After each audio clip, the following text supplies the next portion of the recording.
એક ડબલાએ 10 થી 15 મણ કપાસનો ઉતારો બેઠેલો છે. વાદળી કેરી આવે ને મિયાઝાકી, ઈ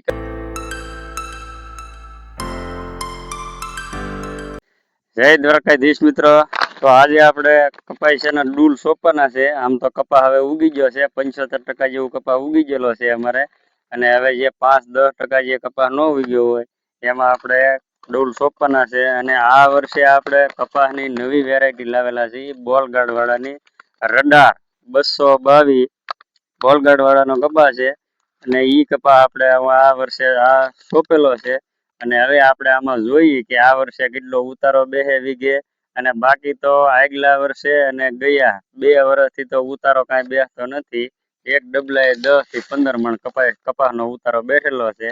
તો આ વર્ષે હવે આપણે જોવાનું છે કે આ રડારમાં કેવો ઉતારો બેહે અને કપાસનું બિયારણ કેવું છે. તો હવે આપણે ડૂલ સોંપવાનું કરીએ ચાલુ. તો તમે જોઈ શકો છો.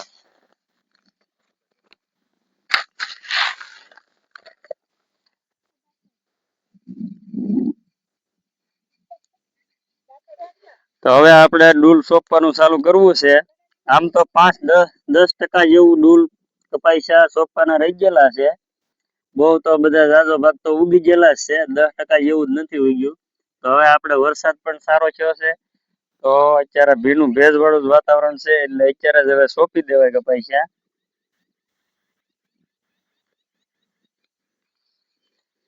ને પછી આપણે પાછું પરત આપણે જે કામ કરીએ એ કામે જ જવાનું છે. અને આપણે દરરોજ વાવવાનું જ કામ ચાલુ હોય, એટલે આપણે આજે તે વાવવા જ જવાનું છે.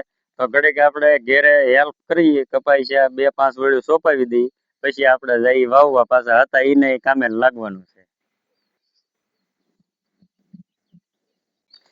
તો આપણે આમાં કપાસમાં ભેગા મકાઈ પણ સોંપેલી છે.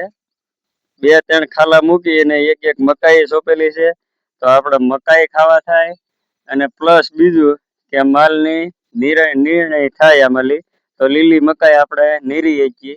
અને બીજું ભાઈ આપણે કે જાહેર આખતર વાવેલી છે આગળ, જાહેર વાવેલી છે. અને એમાં આપણે નવીન એક બતાવવાની કોશિશ કરશું આજમાં, કે એમાં આપણે કલમું લગાડેલી છે. મિયાઝાકી જે કેરી આવે કે એની 3500 વાળી કલમ, ઈ કલમ પણ લગાડી છે. હમણાં હજી કાલે જ લગાડેલી છે.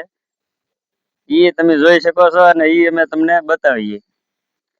મોસંબીની કલમ સોંપેલી છે અને 20 ફૂટના અંતરે કલમો સોંપેલી છે.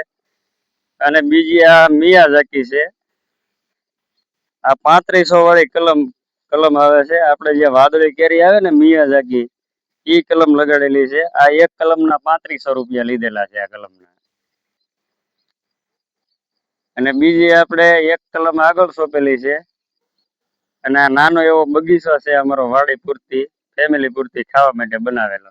તો તમે જોઈ શકો છો.